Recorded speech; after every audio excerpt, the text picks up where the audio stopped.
Hi guys, I'm MaamCee and welcome back to MaamCee TV.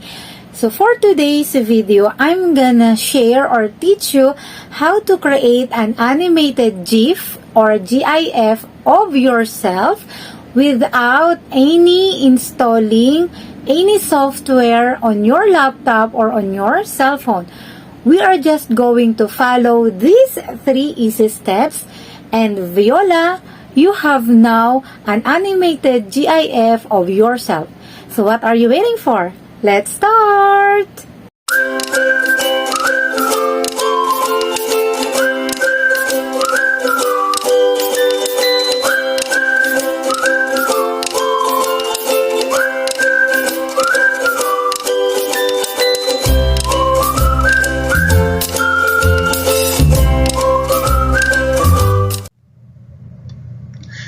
So, hey guys, as what I've said earlier, in this video, we are going to learn how to create an animated GIF or GIF of yourselves. So, just like this 3 GIF of myself, the keys are just going to follow these 3 steps, which are record or video of yourself, upload, and download. So earlier, I took a video of myself prior to this tutorial. So as you can see, the video is saved as MP4, and I suggest that when you took yourself a video, use a white background. So let's proceed to step number 2, which is upload. So you go to Google Chrome and just type onscreen.com and wait for it to open, and here is it. Upload your video.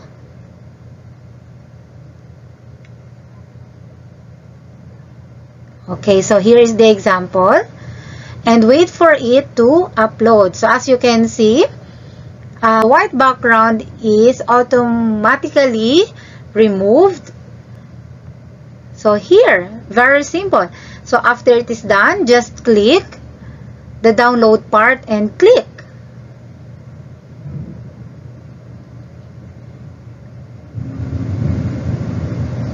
And wait for it until it's 100%.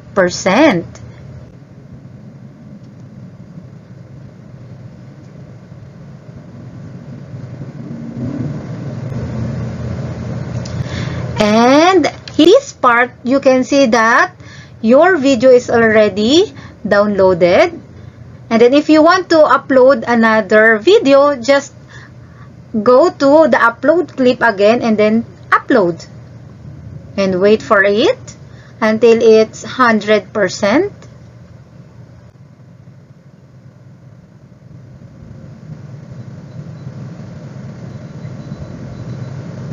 And here it is. Then upload. So it's very simple. Just if you have already a recorded of your video, just upload, then download.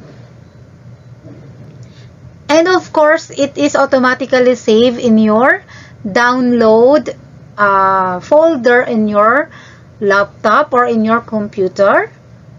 So just wait for it until it's 100%.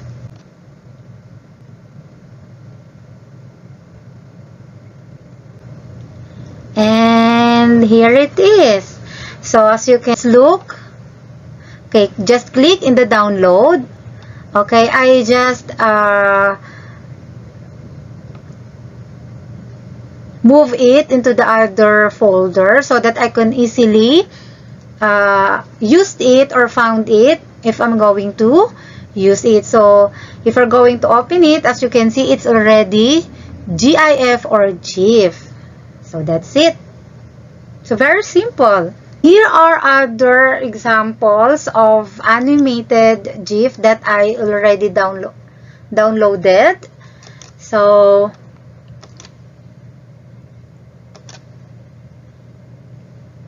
you can choose whatever emotions that you want to record or to create an GIF. So you be creative. So it's very simple. So without installing any software on your laptop, PC, or cell phone, so you're just going to take a video of yourself, upload, and download. So that's it. So thank you for watching, guys. So I hope you learned something from this video. So once again, I am MaamCee, and bye!